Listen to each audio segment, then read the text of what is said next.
Hi there, and welcome to another Lit Lessons with GCS memes. Today's chosen topic is Macbeth once again, but we'll be looking at the character, in particular today, of King Duncan. He's only in the play for one act. Obviously he's murdered by Act 2, but we'll be looking at some key extracts and some character analysis of this key figure. So before we go any further, we'll remind ourselves of who that character is, just in case you've forgotten. The first thing we must know about King Duncan is that he's chosen by God to be the King of Scotland.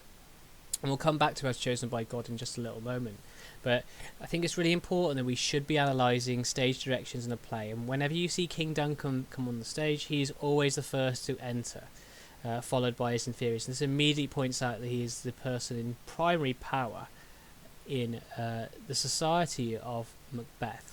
Okay, and if you didn't know why he was the first person to arrive on stage, basically when you look at any stage direction in a play, he is the first person to be mentioned entering the stage. It says enter Duncan, Malcolm, Donald Blaine. So that's the order with which characters are meant to enter the stage there for you. He is also a father, okay, to two heirs, Malcolm and Donald Blaine, and it comes across as quite a gentle, loving father to them. Okay, so in some ways he bears contrast to Macbeth, who doesn't have any children, but also similarity to other gentle fathers like Macduff in the play. He is the victim of regicide. He's obviously the person killed by Macbeth so that Macbeth can eventually take the throne, and this obviously leads him to more ambition, more violence, but also more suffering after the murder of this king. And again, he provides us a sort of opposition. He's a foil to Macbeth when Macbeth becomes king. They are very, very different kings. And I think Shakespeare is trying to get us to think, which would we prefer as a king? King Duncan or King Macbeth in the play. So, I said I was going to come back to that first bullet point. King of Scotland is chosen by God. And there's some lovely context behind King Duncan. And that's this term here, divine right of kings. At the time, and throughout the centuries, there's this belief that God sent kings and queens to rule the land for us. So by disobeying the king, you're actually disobeying God. And James I, who was the Scottish king who came to rule in England when the play was written, actually sort of enforced this idea quite widely to try and put off any sort of traitors in England who didn't like the idea of having a Scottish king telling them what to do, to protect himself. And this is why even nowadays treason is the most serious of crimes, and therefore betraying a king is betraying God's will. So for that reason, Macbeth's murder of King Duncan is an act against God as well. And I think that's a really nice piece of context if you want to hit some of the higher marks there. So that's who Duncan is in a little bit of an overview. Now we're going to go over three scenes and think of three key words to describe King Duncan in extracts. And the first word I'd use to describe him, it's not a very good word for someone who's meant to be king, is ignorant and unaware. Now, this is most often and easily seen when he's talking about the people who've betrayed him at the start of the play, and he actually orders for the Thane of Cawdor to be executed, the original Thane of Cawdor, not Macbeth, who eventually becomes it, because he betrayed him in battle and in relation to Norway.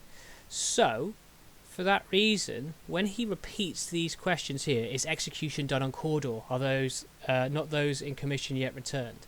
It shows you he doesn't really know if the execution's been done. And these questions kind of point out that King Duncan is not really aware of what's going on in this country, something you would not want from your king. It shows you how vulnerable he is quite often in this.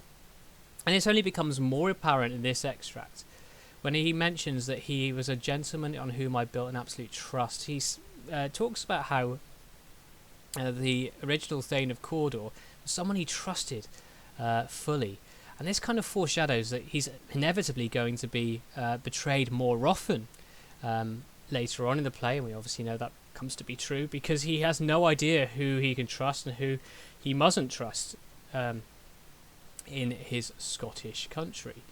So that's the first two words I use for him, and unfortunately all these words used to describe Duncan are, I suppose, kind of negative, because he does come across as quite a weak king.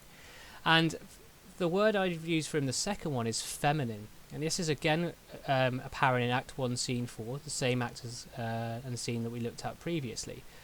And he here uses very feminine language to describe his love for another man, Banquo. Let me enfold thee and hold thee to my heart.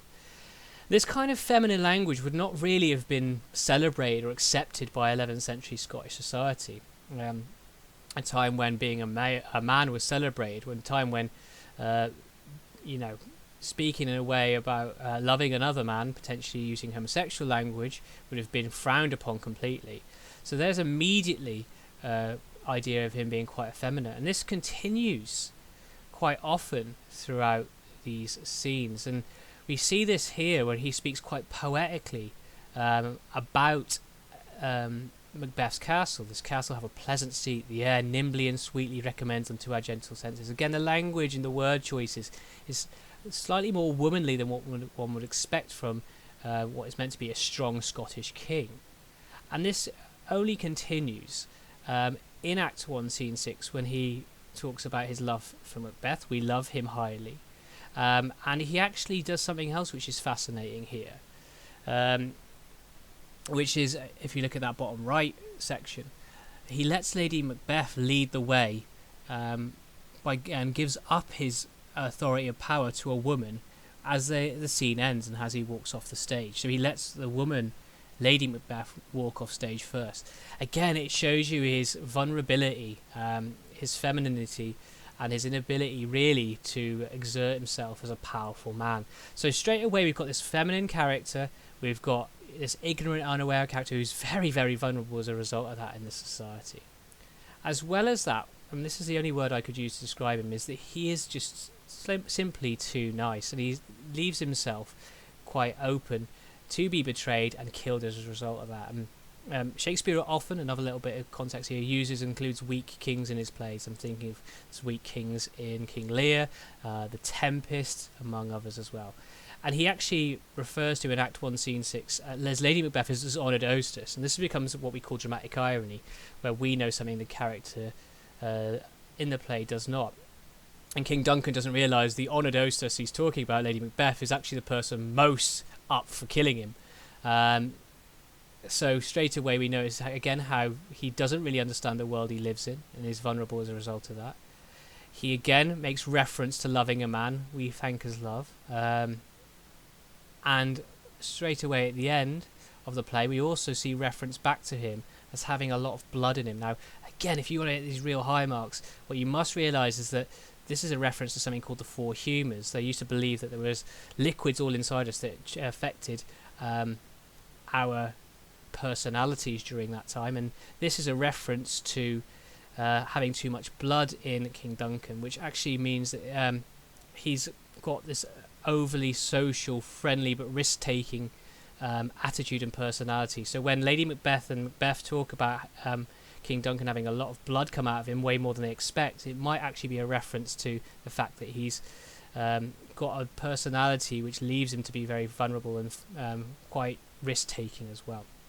So with that all in mind, give yourself a chance now to have a go at this question here. Explore how Shakespeare presents the character of Duncan, and these are the only scenes really they could give you, the Act 1 Scene 4 and Act 1 Scene 6. And again, as always, I'll make sure the full text is linked in the description.